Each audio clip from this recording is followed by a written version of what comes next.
Subuh masih menggantung malu-malu di langit Subang. Kabut tipis menyelimuti jalanan desa saat sebuah truk kuning tua dengan stiker bertuliskan, Sari Trans, menderu pelan meninggalkan garasi kecil di ujung kampung. Di balik kemudi, seorang wanita muda dengan tatapan tajam dan bibir merah natural duduk dengan tenang. Namanya Sari. Bagi warga sekitar, dia bukan sekadar supir wanita, dia adalah simbol keberanian yang tak biasa. Wajahnya cantik, pembawaannya lembut, tapi siapa sangka, di balik tubuh mungilnya, tersimpan kekuatan mistis yang tak bisa dianggap remeh. Sari melirik kaca spion, memastikan muatan di belakangnya aman.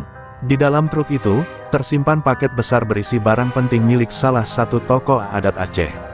Misinya bukan sekadar mengantar, tapi menjaga agar barang itu sampai tanpa celah. Ini bukan perjalanan pertama Sari ke jalur Sumatera, namun kali ini ada firasat aneh yang membuat bulu kuduknya berdiri sejak semalam. Entah mengapa, mimpi tentang api, darah, dan suara tertawa lelaki berambut gondrong terus menghantuinya. Langit mulai memerah ketika Sari menyusuri jalur Cikamurang menuju gerbang perbatasan Sumatera. Jalur ini dikenal angker, tak sedikit supir truk yang memilih putar balik karena sering disergap preman atau penunggu jalan. Tapi Sari tak gentar, ia pernah mati sekali, dan bangkit kembali. Ajian rawa rontek yang diwariskan nenek tua di Gunung Tampomas telah menyatu dalam darahnya. Ajian itu membuatnya tak bisa mati selama niatnya lurus dan tak menyalahgunakan kekuatan. Namun Sari tahu, setiap kekuatan besar akan selalu diuji oleh cobaan besar pula. Bismillah, bisik Sari pelan.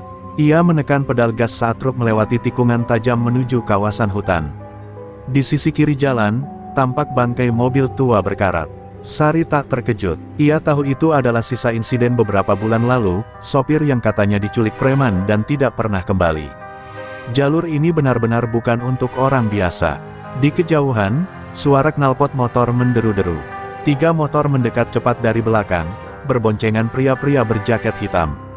Wajah mereka tertutup masker dan mata mereka menatap tajam ke arah truk Sari.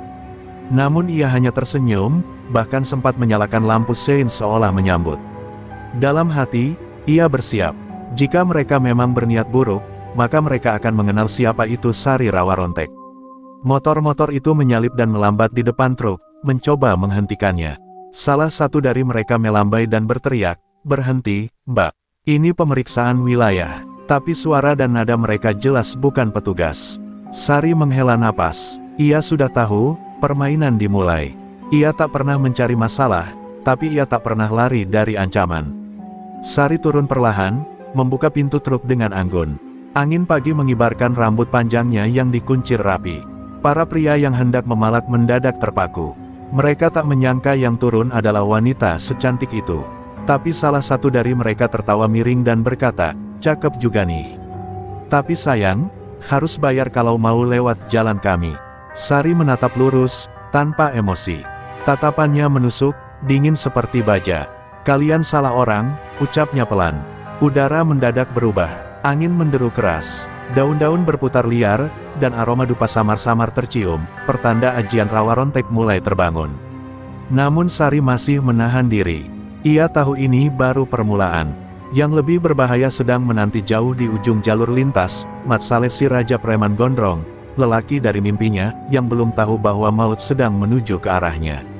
Ketiga preman itu tak menyadari bahwa mereka baru saja menginjak garis tipis antara dunia nyata dan dunia gaib. Salah satu dari mereka, yang paling muda, mencoba meraih tangan Sari sambil berkata, "Ayolah, cantik.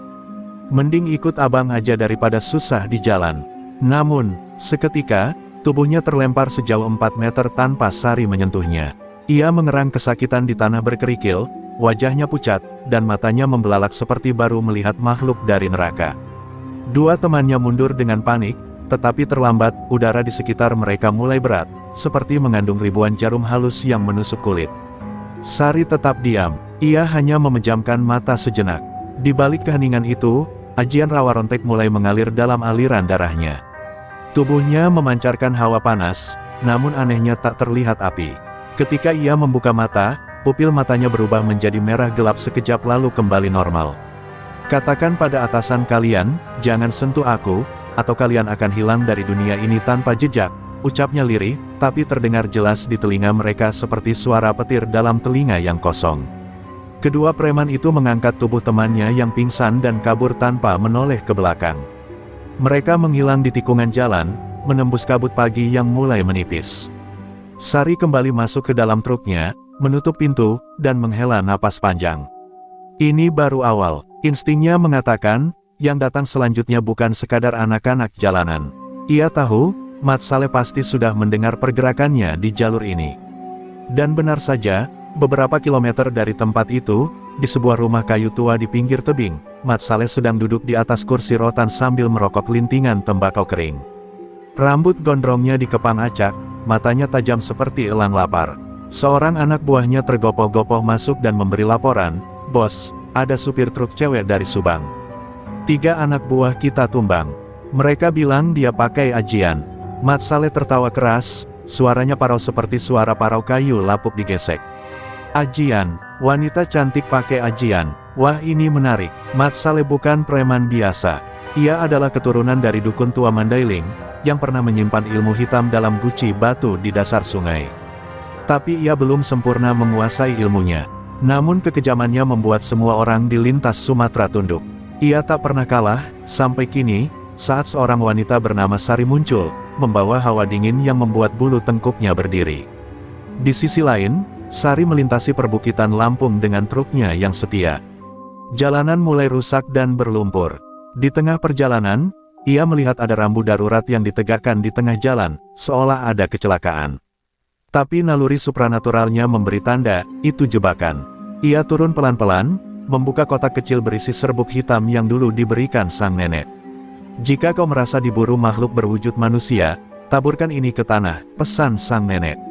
Sari menabur sedikit serbuk itu ke tanah, dan dalam hitungan detik, rambu itu terbakar sendiri tanpa sebab. Sari tahu, perang ini bukan sekadar fisik. Ini adalah pertarungan antara kekuatan gelap dan niat suci. Dan ia tak akan berhenti, meskipun harus menantang ajian paling mematikan dari pria gondrong bernama Mat Saleh.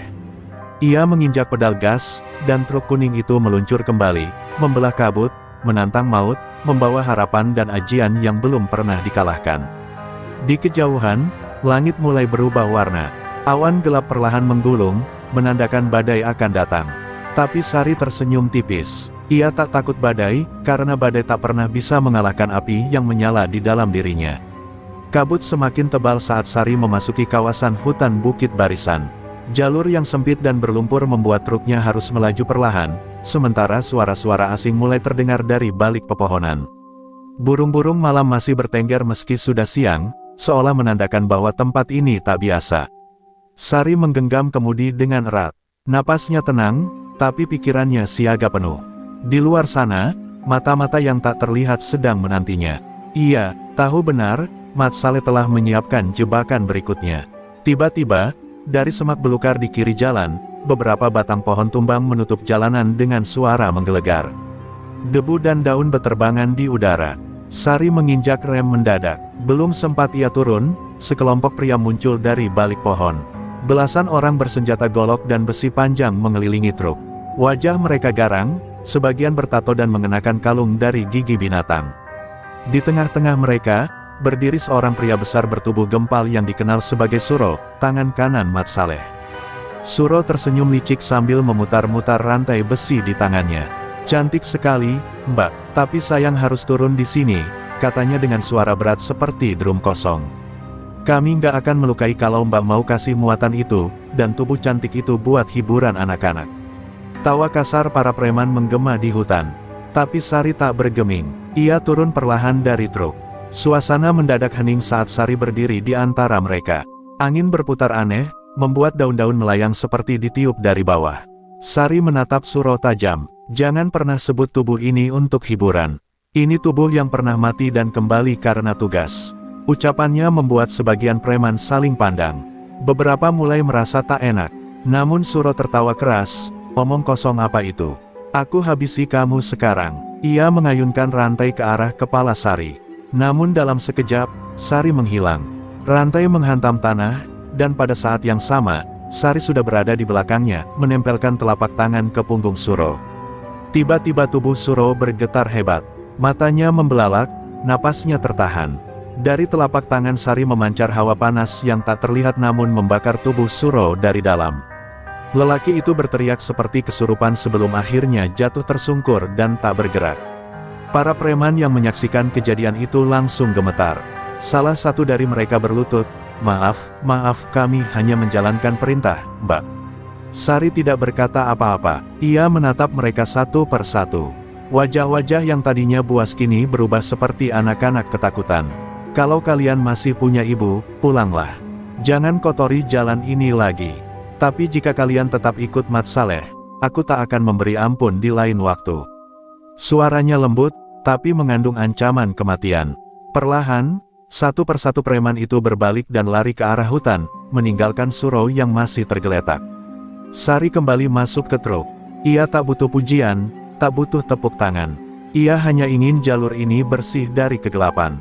Mesin truk kembali menyala, roda-roda membelah batang pohon tumbang, dan truk itu melaju pelan menembus hutan.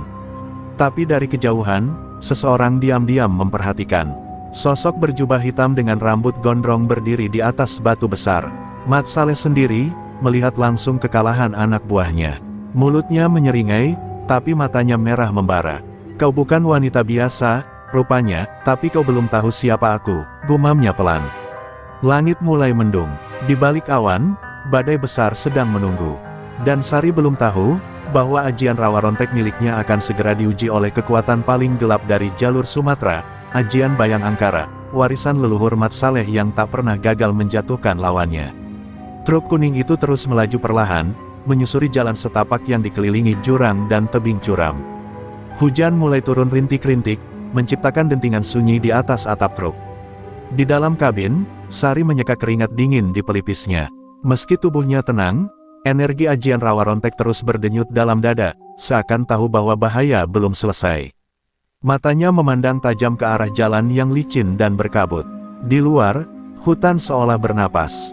Dan di balik kabut itulah, musuh yang sesungguhnya sedang menunggu. Tiba-tiba, dari balik tebing di sisi kanan, sebuah batu besar menggelinding menghantam sisi depan truk. Dentuman keras mengguncang seluruh badan truk, membuatnya oleng dan tergelincir ke sisi jurang. Sari mencoba menahan kemudi, namun tanah berlumpur membuat ban tak mampu mencengkeram. Dalam hitungan detik, truk itu terguling ke dalam jurang setinggi hampir 15 meter. Suara logam terpelintir menggema, lalu sunyi. Hutan kembali diam, seolah tak terjadi apa-apa. Asap mengepul dari balik pepohonan. Truk ringsek, dan tubuh Sari terhimpit dashboard, darah mengucur dari kening dan pelipisnya. Tidak bergerak, tak bernapas. Seorang pria bertubuh kekar dengan rambut gondrong muncul dari balik semak Mat Saleh. Ia turun perlahan, mendekati bangkai truk dengan tatapan puas. "Ini dia perempuan sialan itu," gumamnya. Ia meludah ke tanah lalu mengangkat tangan kanan, membentuk mudra kuno yang hanya dikenal dalam ilmu Bayang Angkara. "Rawa rontek atau bukan, tubuhnya tetap bisa dihancurkan," ucapnya dingin. Namun saat ia hendak menyentuh tubuh Sari, kilat menyambar dari langit, menyambar tepat di antara mereka. Tanah bergetar, angin mendesis kencang. Tubuh Sari, yang tadinya lemas tak bernyawa, tiba-tiba bergerak. Perlahan, tulang-tulang yang patah mulai merekat sendiri. Darah yang mengucur seketika membeku lalu terserap kembali ke dalam tubuh. Matanya terbuka, merah membara. Aura rawa rontek membungkus tubuhnya dalam cahaya samar kehijauan. Mat Saleh melangkah mundur. Untuk pertama kalinya, Raja Preman itu terlihat takut.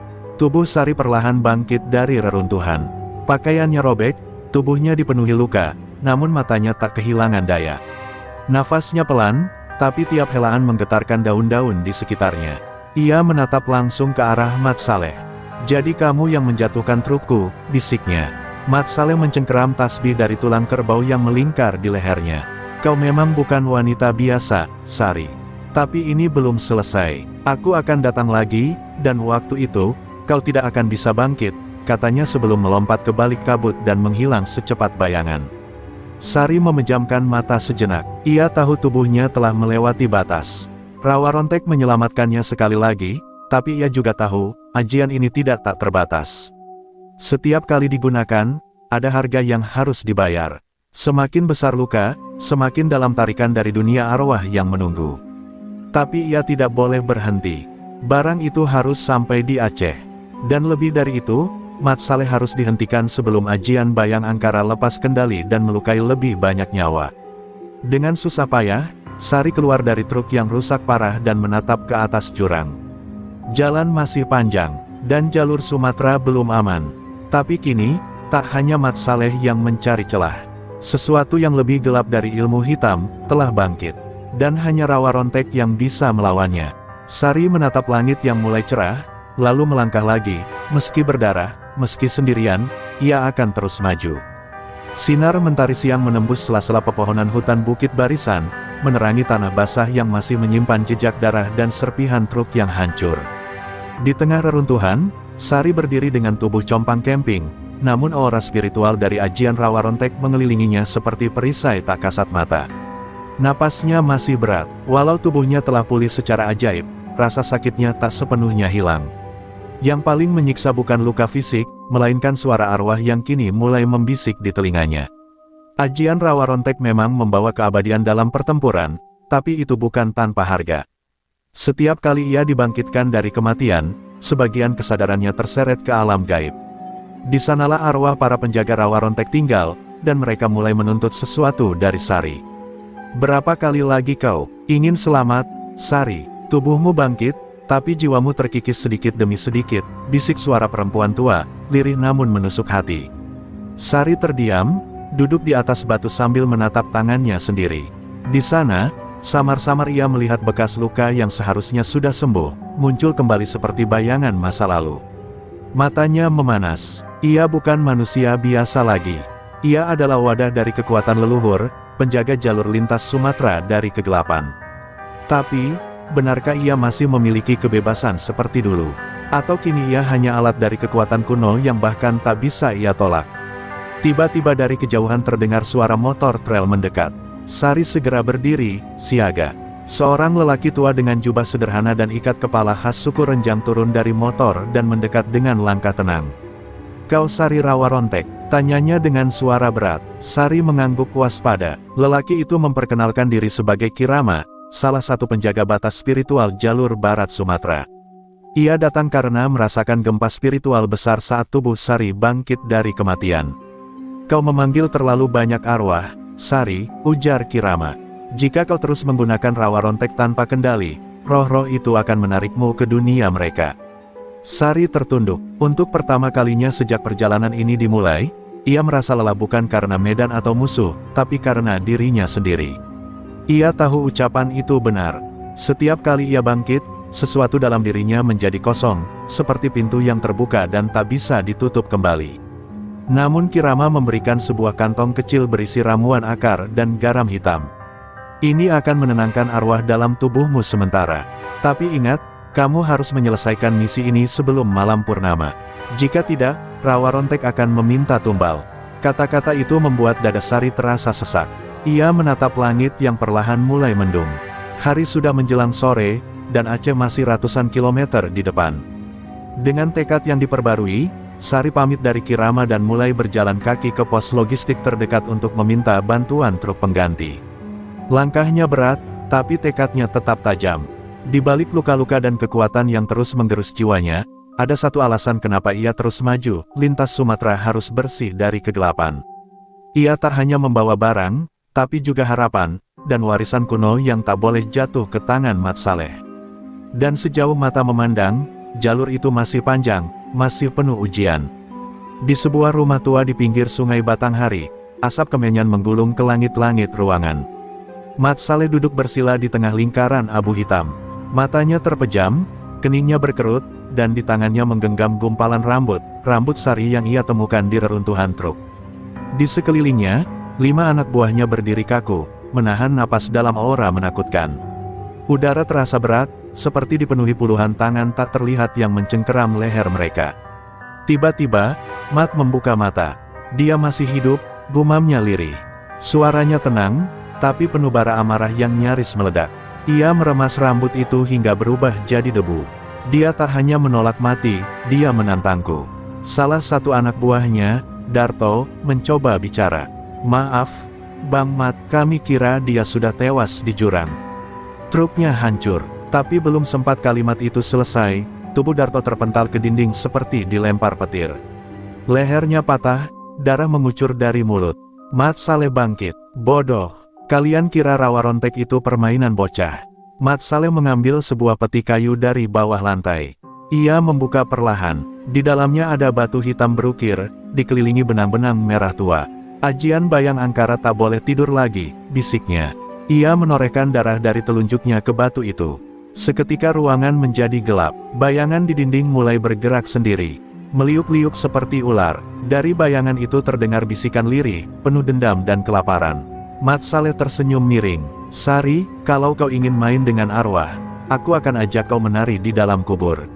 Sementara itu, Sari telah sampai di pos logistik kecil di daerah Darmasraya. Ia disambut oleh seorang kakek penjaga pos bernama Pak Umar, yang langsung mengenal aura rawa rontek dalam tubuhnya. Kamu cucunya Bu Rengganis dari Subang, iya. Sari mengangguk. Tak banyak orang tahu bahwa ia adalah pewaris ajian dari garis perempuan, ajian yang diturunkan hanya kepada wanita terpilih. Pak Umar memberi truk cadangan yang disimpan untuk keadaan darurat, namun ia berpesan, awas, nak. Angin hutan berubah. Mat Saleh sedang bangkitkan sesuatu yang sudah ratusan tahun dikurung. Dalam perjalanan lanjut ke arah utara, Sari mulai merasakan perubahan pada alam sekitar. Burung-burung hutan tak lagi bernyanyi. Angin membawa aroma darah dan asap kemenyan gosong. Daun-daun berguguran meski tak ada angin. Bahkan, bayangannya sendiri di cermin truk sesekali bergerak berbeda dari gerak tubuhnya. Ia tahu, Mat Saleh telah membuka segel ajian Bayang Angkara, ilmu hitam yang pernah dihapus dari kitab-kitab kuno karena terlalu berbahaya. Di puncak gunung kecil sebelum memasuki bukit tinggi, truk Sari mendadak mogok. Mesin mati seketika, ia turun untuk memeriksa, dan di kejauhan, kabut tebal turun cepat seperti longsoran salju. Dari kabut itu muncul siluet tinggi, tubuhnya samar, wajahnya tak berbentuk. Sosok bayangan yang seolah hidup. Sari mundur pelan-pelan, mengambil secarik kain kuning dari dalam jaket. Kain itu adalah jimat pelindung rawa rontek yang hanya boleh digunakan saat roh-roh dunia bawah mulai ikut campur. Dengan mantap, Sari menancapkan kain itu ke tanah dan membacakan mantra pendek. Kabut bergetar, sosok bayangan itu meringis dan menjerit lalu menghilang. Namun Sari tahu, itu hanya pembuka. Mat Saleh belum muncul, tapi ia telah mengirim tanda bahwa perang sudah dimulai. Dan dalam perang ini, bukan hanya nyawa yang jadi taruhan, tapi juga jiwa. Langit sore di atas jembatan Rawang diselimuti awan kelabu pekat. Angin berhembus tajam membawa aroma tanah basah dan darah yang belum tertumpah. Jembatan tua itu terbentang di atas sungai deras yang memisahkan perbukitan, menjadi jalur utama menuju kawasan barat Sumatera. Sari, yang sudah memperbaiki truk cadangannya, melaju pelan di ujung jembatan. Tapi dari kejauhan, ia melihat sosok-sosok hitam berdiri melintang, lebih dari 20 orang, semua membawa senjata tajam dan pentungan. Di tengah mereka, berdiri pria bertubuh tinggi dengan bekas luka besar di wajah, Bara, salah satu algojo kepercayaan Mat Saleh. Bara melangkah maju sambil tersenyum bengis. Dengar-dengar kau punya ilmu sakti, perempuan. Tapi tak ada yang bisa lewat jembatan ini tanpa izin raja kami. Suaranya berat seperti guru yang tertahan. Sari turun dari truk dengan tenang, mata tajamnya menyapu setiap wajah. Ia tahu, ini bukan hanya ujian kekuatan, tapi juga pertarungan harga diri. Jika ia mundur sekarang, maka seluruh jalur Sumatera akan tetap dikuasai oleh geng Mat Saleh. Dan rawa rontek tak diciptakan untuk mundur. Aku tak datang untuk cari musuh, ucap Sari pelan. Tapi jika kalian memilih jalan gelap, maka kalian akan lenyap di bawah bayang-bayang kalian sendiri. Bara tertawa keras, lalu memberi isyarat. Seketika, pasukan preman menyerbu. Belasan orang berlari membawa parang, sambil meneriakkan makian. Tapi tepat saat mereka nyaris menyentuh Sari, tanah di bawah kaki mereka bergetar. Kabut tipis menyelimuti tanah. Sari mengepalkan tangan kanan, dan dalam sekejap, tubuhnya melesat seperti bayangan petir. Dengan gerakan cepat dan nyaris mustahil ditangkap mata, Sari menghindari tebasan demi tebasan. Ia membalas dengan sentuhan ringan di dada lawan, namun tiap sentuhan itu menghantam seperti palu besi. Satu persatu tubuh preman terjungkal, beberapa langsung pingsan dengan mata terbalik. Bara melihat itu dan menggeram, lalu melompat sendiri menyerang Sari dengan senjata rantai berduri. Rantai itu melayang di udara seperti ular, mencoba melilit tubuh Sari. Namun Sari justru menyambutnya dengan senyum dingin. Dalam satu putaran angin, tubuh Sari menghilang. Bara panik, menoleh ke kiri dan kanan. Tiba-tiba, suara bisikan terdengar di belakang telinganya, "Bayanganmu milikku." Sari muncul dari balik punggung Bara dan menyentuh bayangan lelaki itu di tanah. Seketika, tubuh Bara bergetar hebat. Ia berteriak, tapi tak bisa bergerak. Ajian Rawa Rontek Sari kali ini mengikat bukan hanya tubuh, tapi juga kesadaran. Bayangan Bara seperti tertarik ke bawah, disedot ke tanah seperti diserap oleh dunia gaib. Bara tumbang, tubuhnya lemas, wajahnya pucat seperti mayat hidup. Anak buahnya gemetar melihat kejadian itu. Beberapa langsung membuang senjata dan lari ke hutan. Sari menatap mereka tanpa niat mengejar. Ia bukan pembunuh, ia hanya penjaga jalur. Udara mulai tenang kembali. Hanya suara gemericik sungai di bawah jembatan yang terdengar, seolah alam pun menunduk pada kekuatan Rawa Rontek. Sari kembali naik ke truk, tubuhnya masih terasa panas karena ajian yang belum sepenuhnya surut. Tapi jalur ini kini bersih. Jembatan Rawang, yang selama ini dikenal sebagai tempat kutukan dan pemalakan, akhirnya bebas. Di kejauhan, burung-burung mulai kembali berkicau. Namun Sari tahu, kemenangan ini hanya membuka pintu ke pertempuran yang lebih besar. Karena Mat Saleh pasti tak akan tinggal diam melihat anak buahnya dihancurkan satu persatu. Malam mulai turun di Tanah Minang. Sari menghentikan truknya di pelataran sebuah surau tua yang sepi di pinggir jalan Bukit Tinggi. Lampu minyak menyala redup di beranda, dan suara jangkrik saling bersahutan di balik semak. Ia turun, membersihkan luka kecil di lengan, lalu duduk di tangga surau sambil memandangi langit. Di sanalah, kenangan masa kecilnya di Subang perlahan menyeruak. Kenangan tentang seorang wanita tua berjubah hitam yang selalu menyapanya setiap sore di bawah pohon randu. Nenek Rengganis, sosok yang mengajarkannya ilmu Rawa Rontek sejak ia berusia 10 tahun. Dulu, Sari tak pernah mengerti mengapa neneknya melarang ia bermain dengan anak-anak lain. Nenek Rengganis bilang, "Kau bukan anak biasa, Sari. Kau punya warisan yang harus dijaga, bahkan dengan nyawa." Malam-malam tertentu, Sari dipanggil ke kebun belakang, disuruh duduk bersila di atas tanah beralas kain mori putih. Di sana, nenek membisikkan mantra, meniupkan asap dupa ke ubun-ubunnya, dan menyuruhnya membaca doa-doa kuno yang terasa asing di lidah. Sari kecil takut, tapi ia patuh. Dan dari sanalah, jiwa Rawa Rontek tumbuh dalam dirinya. Pada usia 15, saat teman-teman sebayanya sibuk dengan cinta pertama, Sari menjalani ritual pengikatan. Neneknya memandikannya dengan air 7 sumur, lalu mengikat pergelangan tangannya dengan benang merah yang dibakar separuh. "Tubuhmu kelak akan mati, tapi jiwamu akan bertahan untuk menyelesaikan tugasmu," ujar sang nenek dengan suara bergetar. Sari menangis saat itu, tak paham sepenuhnya.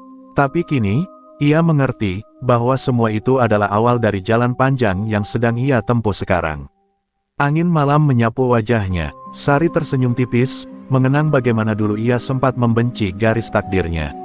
Ia ingin hidup normal, punya suami, anak, dan warung kecil di kampung.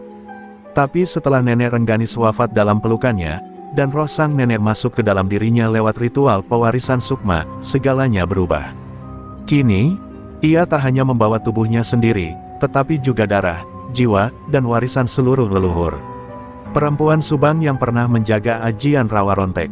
Sambil menatap ke langit, Sari mengangkat tangannya, membaca pelan mantra lama, "Ajiku bukan untuk menyombong, bukan untuk membunuh, tapi menjaga yang lemah, memadamkan gelap, dan menuntun jiwa kembali ke cahaya." Cahaya rembulan menyinari wajahnya. Dalam keheningan, ia merasa tangan halus menyentuh bahunya. Ia menoleh pelan, namun tak ada siapa-siapa. Tapi hatinya hangat, ia tahu, itu nenek Rengganis. Roh sang nenek masih berjalan bersamanya, membimbingnya dari dunia tak kasat mata. Tiba-tiba, tanah di bawahnya bergetar ringan. Ia menoleh ke arah utara, merasakan aura kegelapan yang tak asing. Mat Saleh, lelaki gondrong itu telah memecahkan segel terakhir Bayang Angkara. Sari tahu, ini bukan lagi soal geng preman, tapi perang ajian antara dua kekuatan besar yang bertolak belakang. Dan hanya satu yang boleh bertahan. Ia bangkit, menatap jalan yang membentang ke utara. Misi belum selesai, dan darah leluhurnya memanggil. Di balik langit, kilat menyambar diam-diam. Langit Sumatera menahan napas. Dua kekuatan gaib sedang bersiap untuk bertemu. Di satu sisi ada rawa rontek yang menjaga terang. Di sisi lain, bayang angkara yang menelan segalanya ke dalam bayangan. Sari tahu, pertempuran besar akan segera tiba. Dan malam itu, di bawah rembulan bukit tinggi, ia bersumpah akan menuntaskan warisan neneknya, hingga titik darah terakhir. Di sebuah goa tua yang tersembunyi di hutan lebat daerah pesisir selatan, Mat Saleh duduk bersila di atas batu datar yang dipenuhi ukiran kuno. Api unggun kecil menyala di depannya, namun api itu bukan merah, melainkan biru, dingin, dan meliuk seperti makhluk hidup. Sekelilingnya gelap total, dan hanya bisikan-bisikan halus dari dinding goa yang menemani. Di hadapannya terletak kitab kulit manusia, warisan dari leluhur Mandailing yang dahulu pernah menantang langit. Kitab itu berisi ajian paling terlarang yang pernah ditulis, bayang angkara. Mat Saleh menatap halaman-halaman penuh simbol berdarah itu dengan mata merah menyala. Di masa mudanya, ia hanyalah anak gembel yang disiksa oleh para preman lintas. Tapi saat tubuhnya hampir mati dihajar, ia ditemukan oleh seorang wanita tua, Nyai Ranti, penjaga goa ini. Ia dirawat, dilatih, dan akhirnya dipilih sebagai pewaris ajian paling kejam yang pernah diciptakan. Ajian ini tak hanya membuatnya kebal senjata, tapi juga memberinya kekuatan untuk memanipulasi bayangan dan menyerap roh manusia. Aku akan buat perempuan itu bertekuk lutut, desis Mat Saleh sambil meremas gumpalan rambutnya sendiri dan menjilat darah dari luka di tangannya. Ia tahu rawa rontek bukan ajian sembarangan. Tapi bayang angkara punya jalan gelap yang jauh lebih dalam, mengikat roh lawan, menguras energi hidupnya, dan menjadikan tubuh mereka budak abadi. Ia hanya butuh satu tumbal, satu pertarungan mutlak untuk membangkitkan puncak ajian itu, bayang kembar. Dalam ritual yang menyeramkan, Mat Saleh memanggil bayangannya sendiri. Perlahan, dari dinding goa, sosok hitam keluar dari bayangan tubuhnya. Wujud itu menyerupainya, tapi matanya lebih merah, kulitnya lebih gelap, dan suaranya serak seperti ribuan cacing berteriak bersamaan. Waktunya tiba, bisik bayangan itu. Mat Saleh tertawa pelan, lalu memeluk bayangan tersebut. Dalam sekejap, dua tubuh itu melebur menjadi satu, dan aura hitam pekat menyebar ke seluruh penjuru goa. Alam pun merasa ngeri. Hutan di luar mendadak senyap. Tak ada burung yang berani bernyanyi. Sementara itu, Sari yang masih berada di jalur lintas bukit tinggi menuju Payakumbuh, tiba-tiba merasakan dadanya berat. Nafasnya seperti tercekik oleh sesuatu yang tak terlihat. Ia menghentikan truk dan turun. Di depan truk, bayangannya sendiri bergerak, meski ia tak bergerak. Sari langsung tahu, Mat Saleh telah mengaktifkan inti ajian bayang angkara. Dia sudah menyatu dengan bayangannya, gumam Sari. Ini adalah fase terakhir sebelum kekuatan Mat mencapai titik tak terbalikkan. Sari menancapkan jimat kuning ke tanah, mencoba menetralkan getaran negatif. Tapi kali ini, tanah tak tenang. Pepohonan di sekitar seperti menunduk ketakutan. Alam tahu, pertarungan besar akan datang. Sari menggigit bibirnya. Ia tahu, kekuatan rawa rontek harus diaktifkan sepenuhnya. Tapi jika ia melakukannya, maka pintu antara dunia manusia dan dunia arwah akan terbuka lebih lebar, dan ia sendiri bisa terseret ke dalamnya. Di kejauhan, awan membentuk pusaran gelap. Petir menyambar tapi tak menghasilkan suara. Suara-suara dari alam gaib mulai terdengar di telinga Sari, jeritan, tangis, dan tawa mengerikan. Tapi di tengah semua itu, suara lembut neneknya terdengar, "Jangan takut, cucuku. Ajian ini bukan untuk menyelamatkan dirimu, tapi menyelamatkan dunia dari kegelapan." Sari mengepalkan tangannya, matanya bersinar tajam. Ia tahu, tak ada waktu lagi untuk ragu. Lintas Sumatera menantikan penentuan, dan ia takkan biarkan tanah ini tenggelam dalam bayangan Mat Saleh. Hutan Sigantang Sari diselimuti kabut tebal yang turun mendadak. Tak ada suara burung, tak ada hembusan angin. Alam seolah menahan napas, menanti pertarungan yang telah ditakdirkan turun-temurun. Di tengah hutan itu, Sari berdiri tegak, tubuhnya berbalut jubah hitam warisan neneknya. Di tangan kanannya, jimat rawa rontek telah menyala, berpendar hijau kebiruan, memancarkan kekuatan yang hanya bisa dirasakan oleh makhluk-makhluk gaib. Di depannya, Mat Saleh telah menunggu. Sosoknya telah berubah, tubuhnya lebih besar, kulitnya menghitam seperti arang, dan dari punggungnya muncul bayangan yang terus bergerak, bayangannya hidup. "Kau datang juga, perempuan Subang," ujar Mat Saleh dengan suara berat yang menggema. "Akan kukuburkan kau di tempat ini, di mana leluhurku dulu menumbalkan 4 kepala manusia demi bayang angkara." Sari menatapnya tanpa gentar. Kau hanya pewaris kegelapan yang haus darah. Ilmumu tak akan menyentuh langit. Hari ini, tanah ini akan menolakmu. Mat Salleh mengangkat tangannya, dan dari tanah muncullah puluhan bayangan hitam berbentuk manusia, tanpa wajah, tanpa suara. Mereka adalah roh yang terjebak dalam ajian mat, dijadikan prajurit tanpa kehendak. Sari segera menancapkan jimat rawa rontek ke tanah. Akar-akar kering merambat dari tanah, membentuk pagar gaib yang mengelilingi dirinya. Saat roh-roh itu menyerbu, pagar tersebut menyala dan membakar mereka menjadi debu arwah. Tapi jumlah mereka terus bertambah. Sari melompat ke udara, membacakan mantra leluhur. Tubuhnya memancar cahaya terang yang menyilaukan. Dari balik cahaya itu, muncul bayangan perempuan tua, roh nenek Rengganis, yang melayang tepat di atasnya, membantu memperkuat ajian rawa rontek. Pertarungan berlangsung hebat. Mat Salleh melepaskan bayangannya yang kini bisa bergerak bebas dan menyerang dari berbagai arah. Bayangan itu menjerat kaki Sari, mencakar punggungnya, menyesap energinya. Tapi Sari menggigit bibirnya, lalu membanting telapak ke tanah. Dari dalam bumi, muncul sinar berbentuk akar suci yang menghantam bayangan mat dan memaksanya kembali ke tubuh asal. Terjadi ledakan energi yang membuat pepohonan di sekitar tumbang satu persatu. Asap tebal menyelimuti medan pertempuran. Mat Salleh terhuyung, wajahnya penuh amarah. Ajianmu menjijikkan, kau cuma perpanjangan tangan para wanita tua yang sudah busuk. Teriaknya, tapi Sari hanya tersenyum tipis. Dan kau adalah cangkang kosong yang dipenuhi roh haus darah. Kau tak layak menginjak bumi ini. Sari mengepalkan tangan, membentuk mudra rawa rontek terakhir, ajian pemutus bayangan. Ia menghentakkan kaki ke tanah, dan dari telapak kakinya keluar cahaya putih membentuk pusaran yang menyerap seluruh bayangan di sekeliling mereka. Mat Salleh mencoba melawan, tapi bayangannya sendiri mulai memberontak. Tubuhnya tertarik ke tanah. Ia menjerit, mencoba mengikat dirinya dengan ajian pengunci, tapi sia-sia. Bayangan yang dulu ia kuasai kini memakan dirinya sendiri. Dalam jeritan panjang dan dentuman gaib, tubuh Mat Salleh terseret ke dalam pusaran tanah dan lenyap, hanya menyisakan debu hitam dan gelang tulang yang tergeletak sepi. Hutan kembali sunyi. Sari terdiam, tubuhnya gemetar, darah mengalir dari hidung. Ia tahu, pertarungan ini telah menguras nyawa dan ajian terakhirnya. Dengan langkah pelan, ia berjalan ke tengah hutan yang kini terang. Cahaya matahari menembus pepohonan. Burung kembali berkicau. Lintas Sumatera kembali tenang.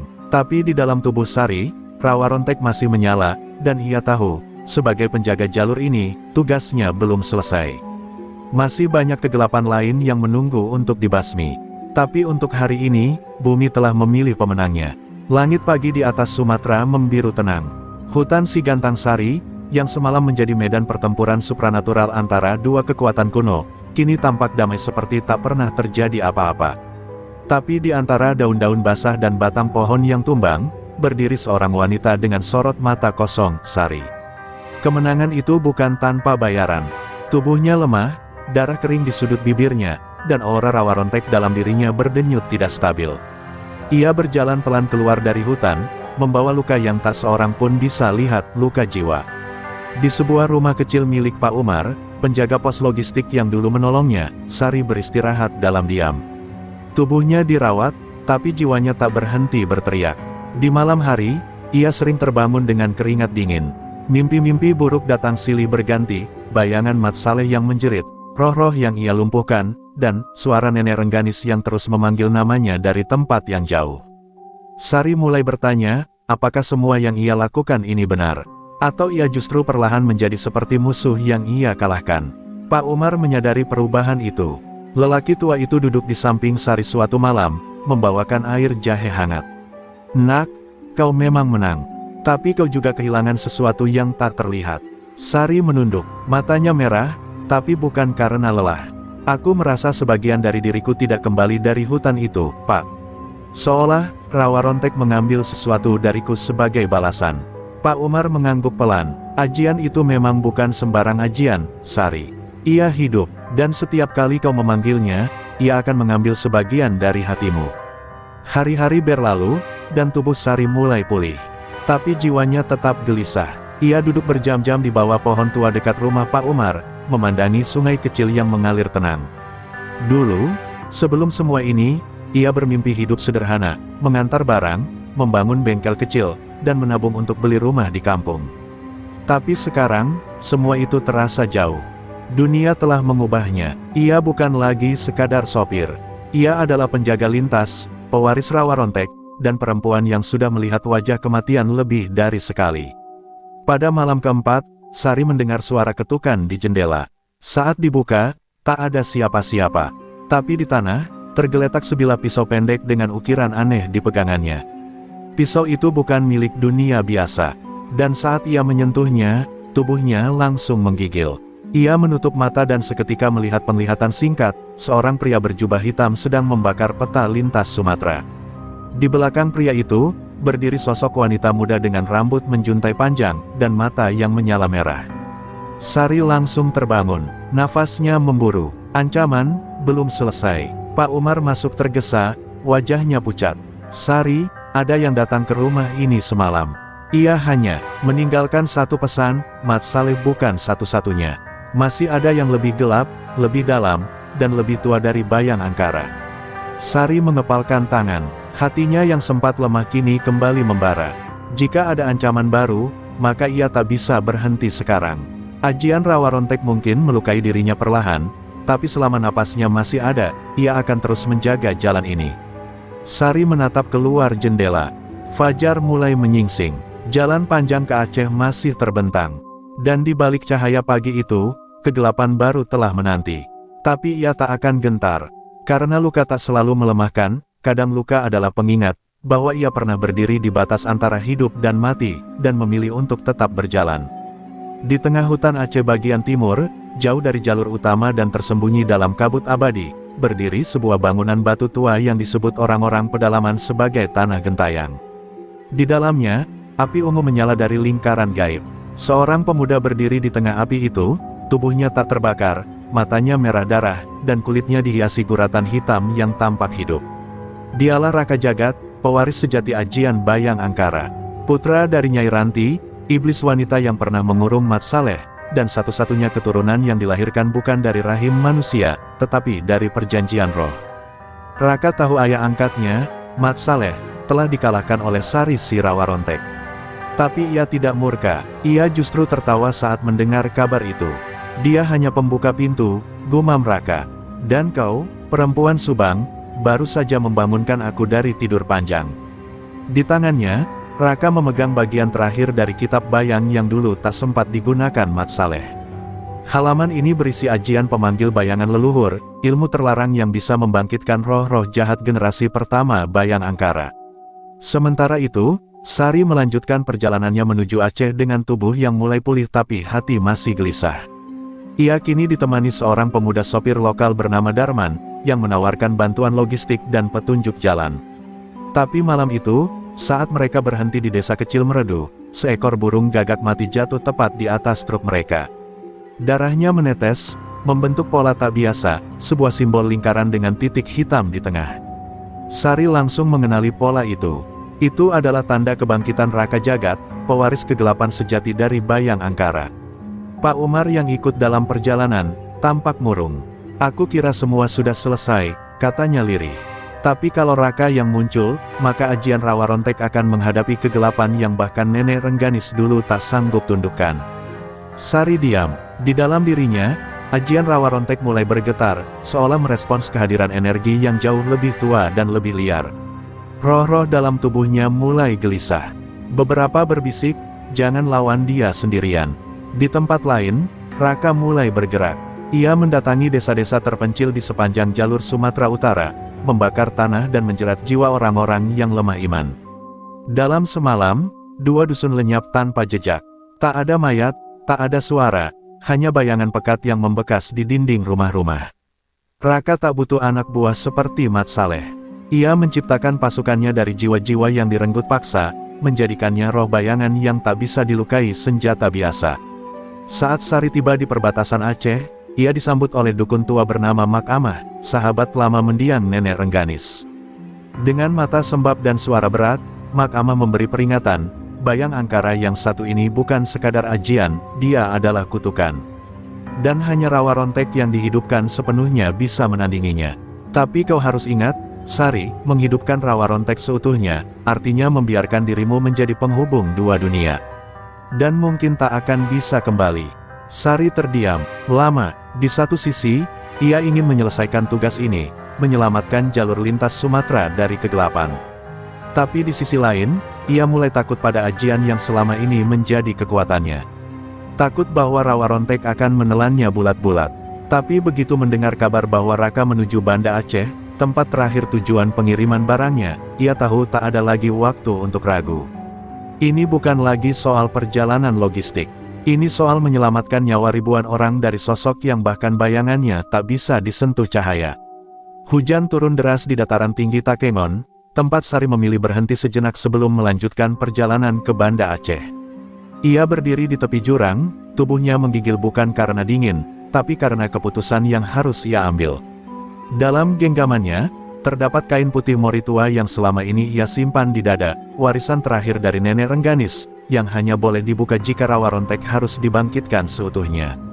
Kain itu berisi segel sukma, pengunci antara dunia nyata dan dunia arwah. Dan malam ini, Sari tahu, waktunya telah tiba.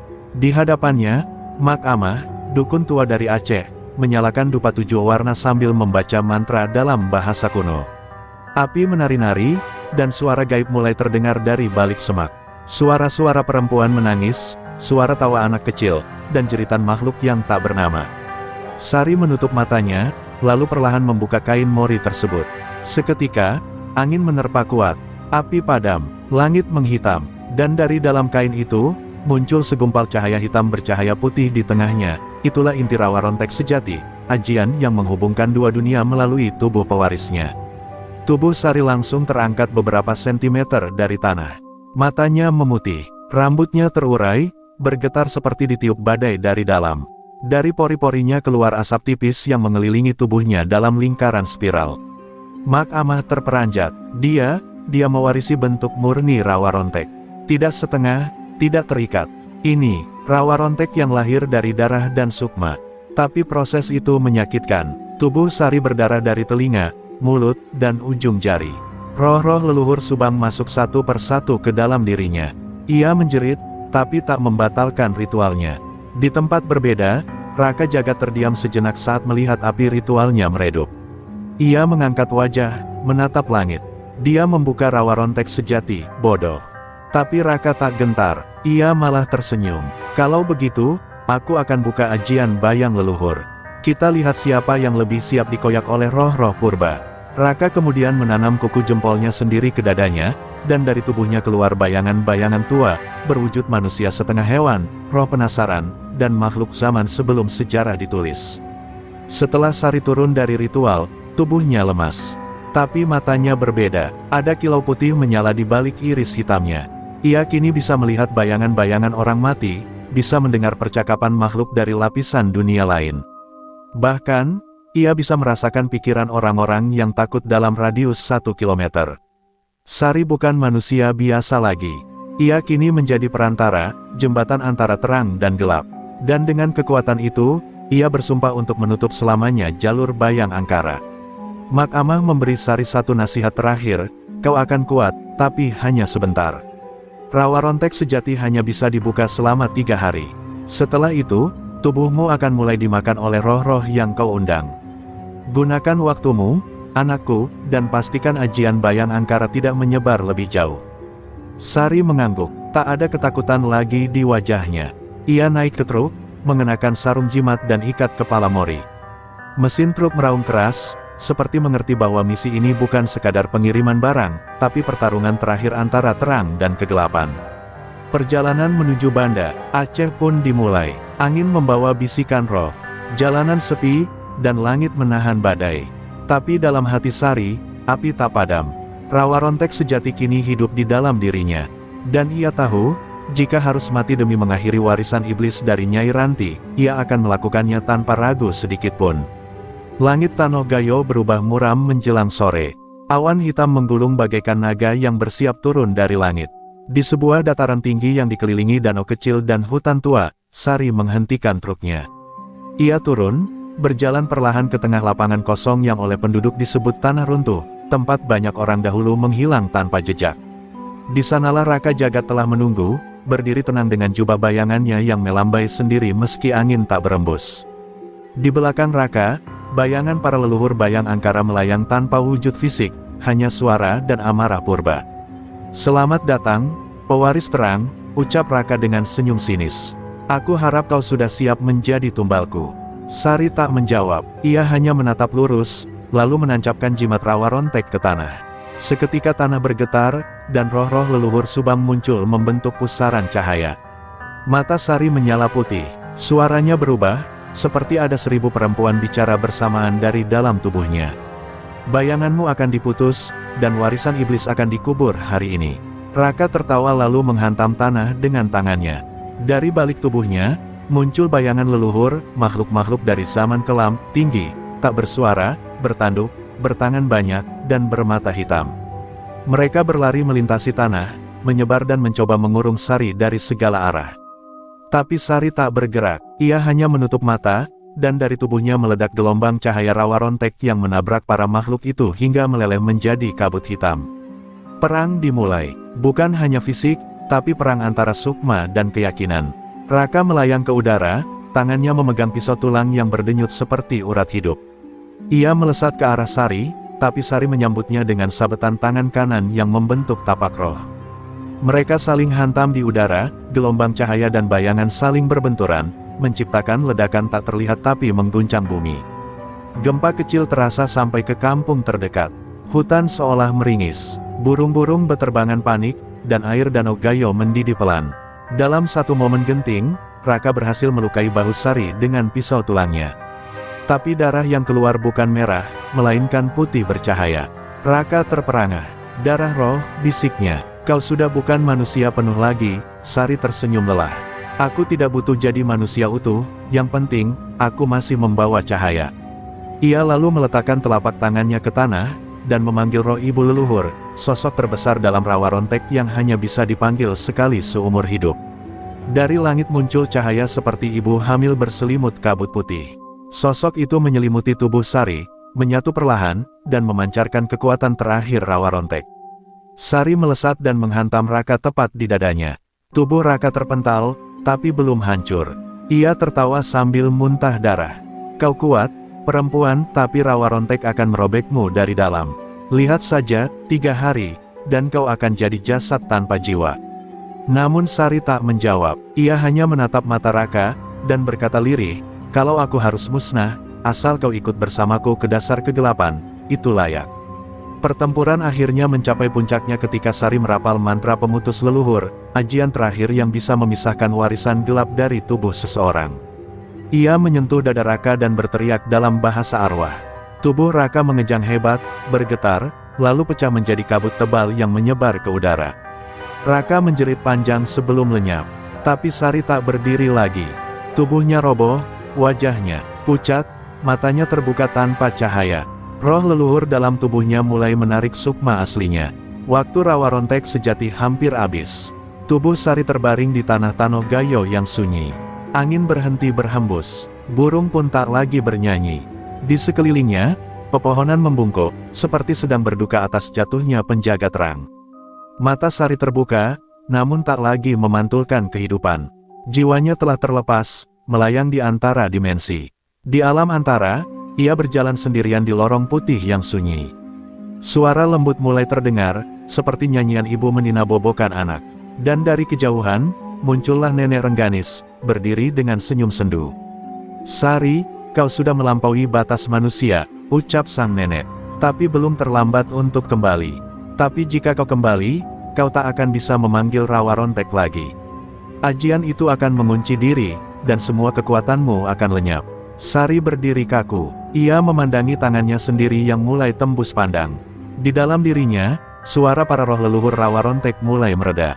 Mereka siap membawanya pulang, menjadi bagian dari mereka, menjaga dunia dari balik tabir. Namun sebelum ia menjawab, muncul suara anak kecil dari balik cahaya.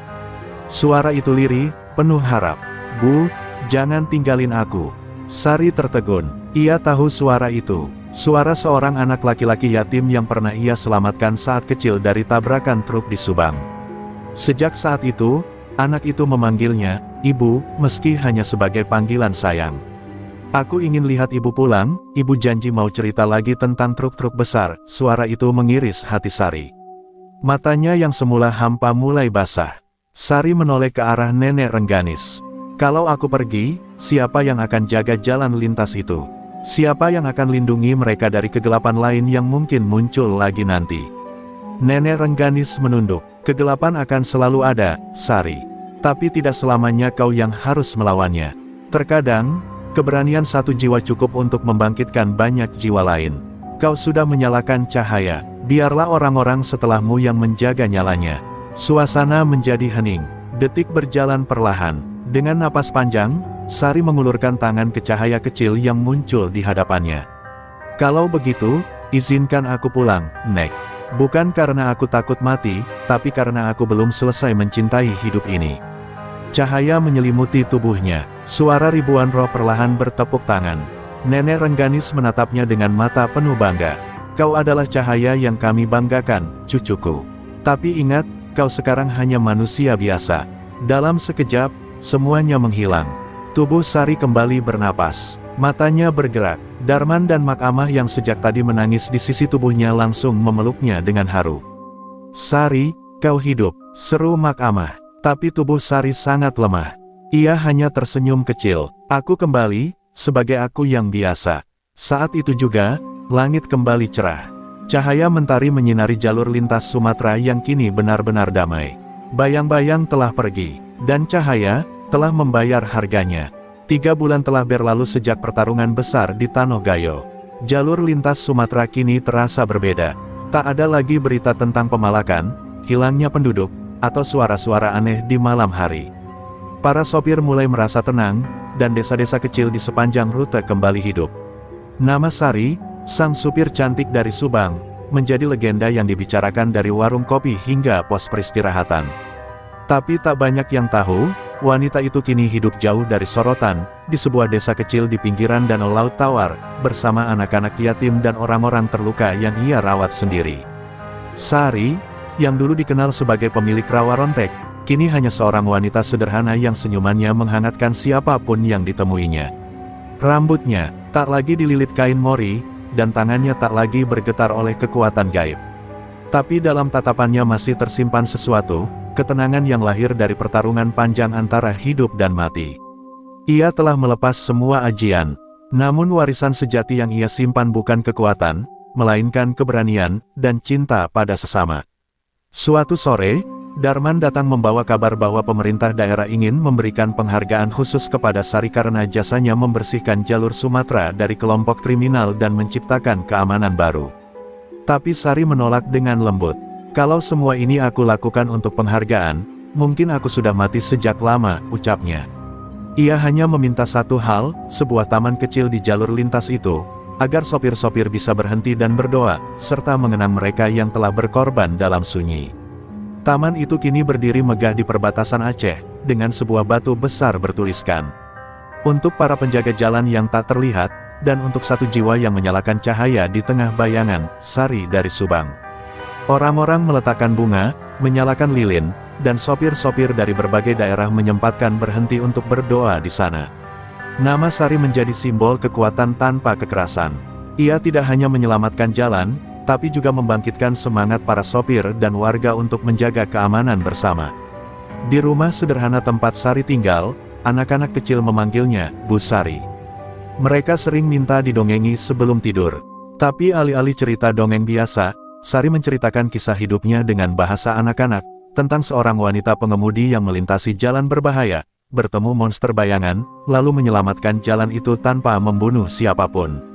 Setiap kali anak-anak mendengarnya, mereka menatap Sari dengan penuh kekaguman, meski mereka tak pernah tahu bahwa cerita itu adalah kisah nyata. Suatu malam, Sari duduk di depan rumahnya, menatap bintang. Ia memegang kain mori terakhir milik neneknya, yang kini telah menjadi abu putih di dalam botol kecil. Ia tersenyum sendiri. "Nek, aku tidak sempurna, tapi aku sudah berusaha." Angin malam bertiup pelan, seperti mengelus pipinya. Ia menutup mata, mendengar suara roh-roh lama mengucapkan terima kasih dari kejauhan. Bukan karena kekuatannya, tapi karena ia berani memilih jalan yang benar. Dan begitulah akhir kisah Sari, supir cantik dari Subang, yang tak hanya menaklukkan preman, tapi juga bayang-bayang paling gelap dalam dirinya sendiri. Lintas Sumatera kini tenang, karena cahaya dari seorang wanita sederhana telah menyingkirkan kegelapan yang selama ini bersembunyi di balik kabut jalanan. Ia bukan lagi penjaga ajian, tapi penjaga harapan, bagi siapa saja yang pernah merasa tersesat di tengah perjalanan hidup.